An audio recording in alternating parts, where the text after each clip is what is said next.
नमस्कार, एक बार फिर से आप सभी का बहुत बहुत स्वागत है हमारे खास कार्यक्रम खबर का पंचनामा में। मैं हूं आपके साथ शहबाज खान। तीरथ सिंह रावत के इस्तीफे की वजह संवैधानिक संकट है या फिर उत्तराखंड का नाराज पुरोहित समाज, साधु संत और उनके भक्तों का गुस्सा? सीधे तौर पर यह कहना मुश्किल है, लेकिन इतना तो साफ है कि त्रिवेंद्र सिंह रावत को मुख्यमंत्री पद से इस्तीफा दिलाकर तीरथ सिंह रावत को सीएम बनाने के पीछे यही पुजारी और संत समाज की नाराजगी बड़ी वजह थी।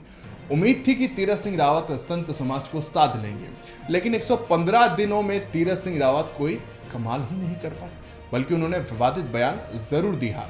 लिहाजा अब तीरथ सिंह रावत के इस्तीफे के बाद उत्तराखंड को एक ऐसे सीएम की जरूरत होगी जो अगले चुनाव में संत समाज और उनके भक्तों को साध सके और चुनाव भी जिता सके। दूसरी तरफ तीरथ की असफलता के बाद केंद्र अब किसी सधी हुई इमेज वाले व्यक्ति को ही चुन सकता है। सूत्रों की माने तो पहली पसंद अगर सतपाल महाराज हैं तो दूसरी पसंद केंद्रीय मंत्री रमेश पोखरियाल निशंक। लेकिन दिक्कत यह है कि वो सांसद हैं तो उनको भी 6 महीने में चुनाव लड़ना पड़ेगा। अब नेता की साख बचाने के लिए तीरथ के साथ खड़े लोग कहते हैं कि नवंबर में चुनाव नहीं हो सकता, इसलिए उन्हें जाना पड़ेगा।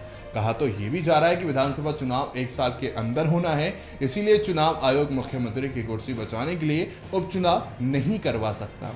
इन सब के बीच तीरथ का इस्तीफा भाजपा की अंदरूनी लड़ाई के कारण ज्यादा लग रहा है।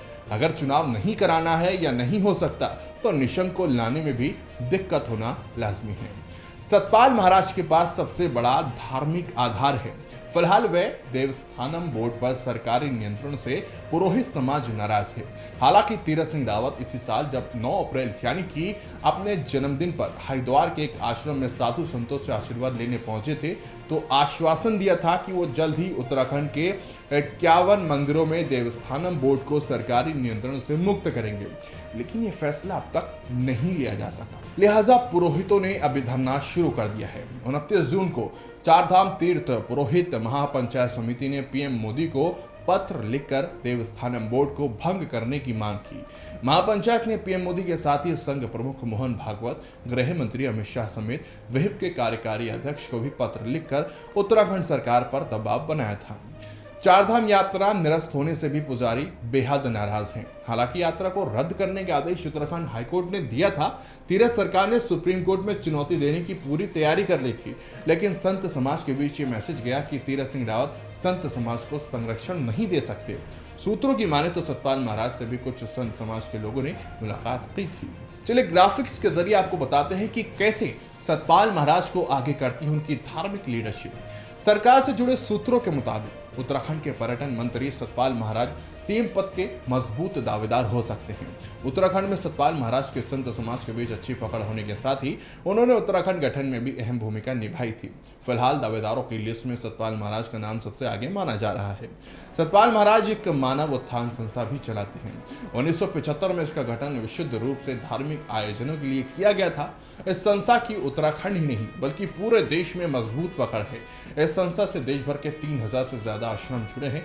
सतपाल महाराज और धन सिंह रावत के केंद्रीय नेतृत्व में अभी मुलाकात भी की थी। कुछ लोग जो सतपाल महाराज के खिलाफ है वो बिशन सिंह चौफाल के नाम पर भी आगे कर रहे हैं। निशंक पर केंद्र इसलिए खेल सकता है दाव क्योंकि पोखरियाल की छवि उत्तराखंड में साहित्यिक मिजाज वाले नेता की है। मुख्यमंत्री पद पर रहते हुए पोखरियाल ने 44 किताबें भी लिखी थी। हालांकि ये बात अलग है कि साहित्यकार बिरादरी उनकी रचनाओं को खास तवज्जो नहीं देती।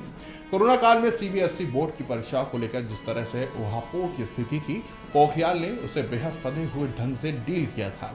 सूत्रों की माने तो छात्रों से सोशल मीडिया पर फीडबैक लेने के बाद निशंक ने केंद्रीय नेतृत्व को परीक्षा कैंसिल करने के लिए भी मनाया था। तो आने वाले समय में कौन होगा उत्तराखंड का सीएम, ये कहना और देखना बहुत दिलचस्प होगा। अगर आपको किसी पर भी जानकारी है और अपना मत आप रखते हैं तो कमेंट में जरूर बताइए कि कौन होगा उत्तराखंड में आने वाले समय में सीएम। नमस्कार।